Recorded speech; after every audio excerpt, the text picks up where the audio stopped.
Halo teman-teman sekalian, kali ini kita akan belajar tentang CSS Box Model dengan topik lebar elemen. Materi ini menggunakan konsep CSS Box.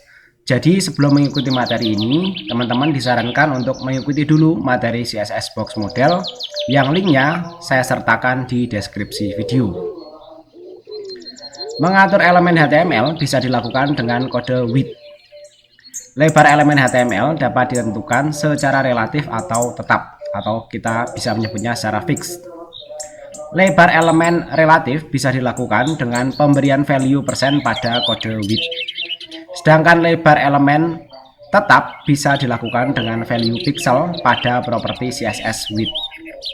Kita akan mempelajari keduanya dan akan kita contohkan juga penerapannya pada kasus pengaturan paragraf.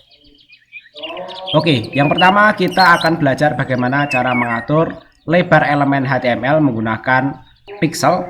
Artinya ini akan ditetapkan secara tetap, tidak berubah-ubah ya. Oke, teman-teman bisa diperhatikan ya, kita menggunakan selektor div dan di sini kita sengaja membuat beberapa elemen HTML menggunakan tag div.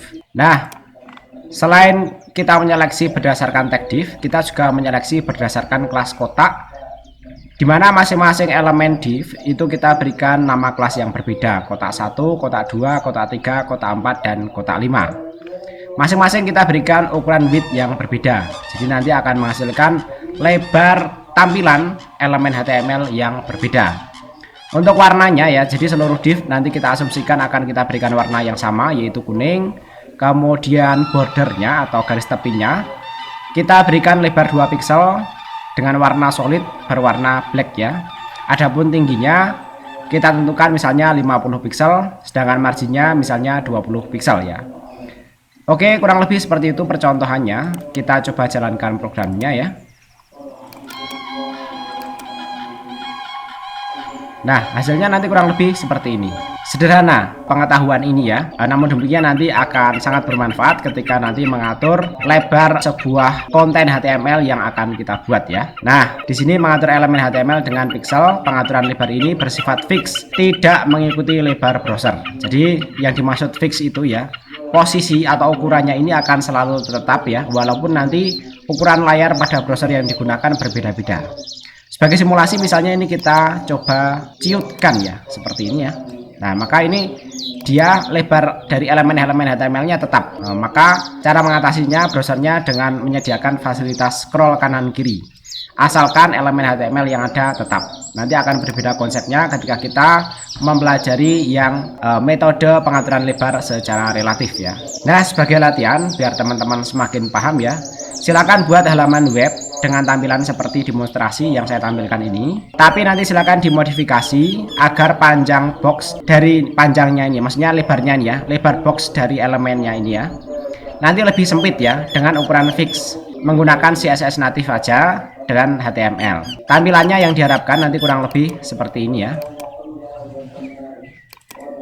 Nah, kemudian nanti dibalik ya, yang panjang nanti yang di atas, kemudian memendek seperti ini, sebelumnya seperti ini.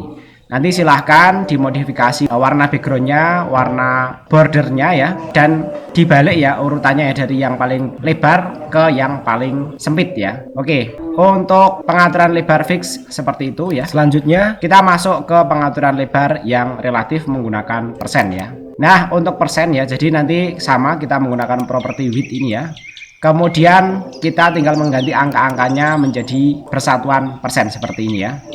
Namun demikian kita tahu ya bahwa persen itu paling idealnya nanti adalah 100%. Jadi nanti kalau di atas 100% ya kira-kira halamannya nanti akan berlebih ya.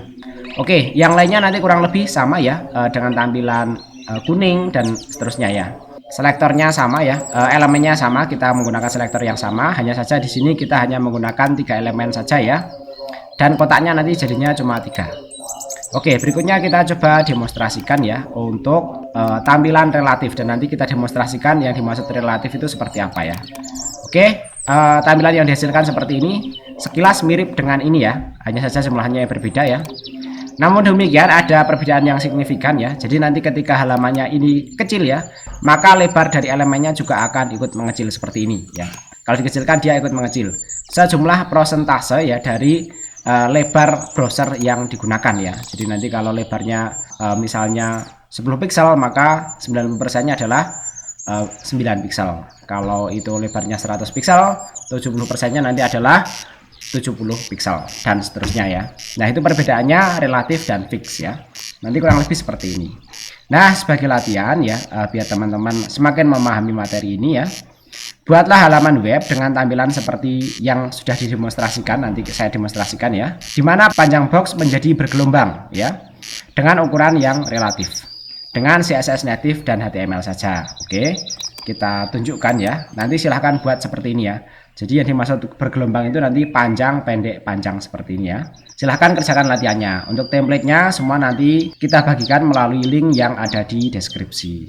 Lanjut kita pelajari implementasinya pada paragraf ya. Oke, misalnya di sini kita punya 3 paragraf ya. Paragraf 1, paragraf 2, paragraf 3 ya. Kemudian kita lakukan pengaturan menggunakan kode CSS ya, di mana paragraf 2 dan paragraf 3 ini memiliki kelas paragraf 2 dan paragraf 3 ya. Paragraf 2 kita tetapkan lebarnya adalah 400 piksel, sedangkan paragraf 3 kita tetapkan lebarnya adalah 50% ya. Sehingga kalau ini kita jalankan ya, nanti teman-teman biar punya gambaran ya. Nah, kalau kita jalankan nanti kurang lebih tampilannya seperti ini. Jadi kalau fix itu paragrafnya dia akan tetap seperti ini. Tapi kalau relatif menggunakan persen nanti dia tampilannya akan seperti ini. Oke, ini kita coba simulasikan dengan ukuran layar yang berbeda ya. Oke, kalau kita klik seperti ini ya. Kemudian kita geser ke sini. Nah, yang ukuran relatif ya, dia pada akhirnya akan membentuk baris baru ya, untuk mempertahankan 50% dari lebar layar browser ya. Sedangkan yang fix ya, dia akan tetap seperti itu. Oke, ini kita kecilkan sampai segini ya. Maka yang fix dia akan nabrak di sini, akan nabrak di sini. Nah, yang fix segini ya. Sedangkan yang relatif dia tetap akan turun seperti ini. Jadi mirip ya kalau kita menggunakan Microsoft Word, ini adalah pengaturan wrap ya. Sedangkan yang fix itu nanti dia akan mempertahankan ukuran piksel dari area yang ditetapkan untuknya ya. Nah, sebagai latihan ya, yang pertama ini dalam satu soal saja ya. Yang pertama, atur agar paragraf 2 dalam kotak dengan jarak tulisan dari kotak agak renggang. Dalam kotak berwarna, garis tepi kotak juga tampak berwarna. Nanti saya tunjukkan aja nih kalau kurang memahami penjelasan versi teksnya ini. Kemudian berikutnya, atur agar paragraf 3 ini ya ada dalam kotak dengan jarak tulisan dari kotak agak renggang. Artinya ini diminta untuk diberikan padding ya. Dalam kotak berwarna, lebar paragraf hanya 1/4 halaman. Garis tepi kotak tidak tampak. Oke, nanti kurang lebih hasilnya semestinya seperti ini ya. Nah, di sini ini 1/4-nya ya. Kemudian yang ini ukurannya tetap seperti sebelumnya saja. Hanya saja silahkan diberikan border seperti ini ya, dengan warna ya. Kemudian kotaknya nanti silahkan berwarna sesuai dengan kreativitas. Untuk warnanya nanti bebas ya, tapi silahkan diberikan warna. Kotaknya berwarna, bordernya nanti berwarna. Kemudian jarak dari border ke tulisan itu nanti ada jaraknya ya, setidaknya sekian ya. Nanti setidaknya ada jaraknya. Kalau tidak diberi jarak nanti akan kelihatan sekali ini nempel dengan bordernya. Kemudian yang kedua, ini untuk bordernya tidak tampak, tapi nanti background tulisannya tampak warnanya seperti ini ya. Sama untuk paddingnya nanti diberikan juga mirip dengan ini. Oke, ini kita simulasikan dengan mengecilkan layar seperti ini. Nah, yang ini dia akan mempertahankan ukuran pikselnya. Sedangkan yang ini dia akan mempertahankan persentase terhadap ukuran browsernya, yaitu sekitar 25% atau 1/4-nya. Baik, demikian pembelajaran kita kali ini. Silahkan dipahami dan dikerjakan latihannya. Mudah-mudahan apa yang saya sampaikan dipahami dan bermanfaat. Jangan lupa like, share, dan subscribe channel ini agar semakin pintar dan bahagia.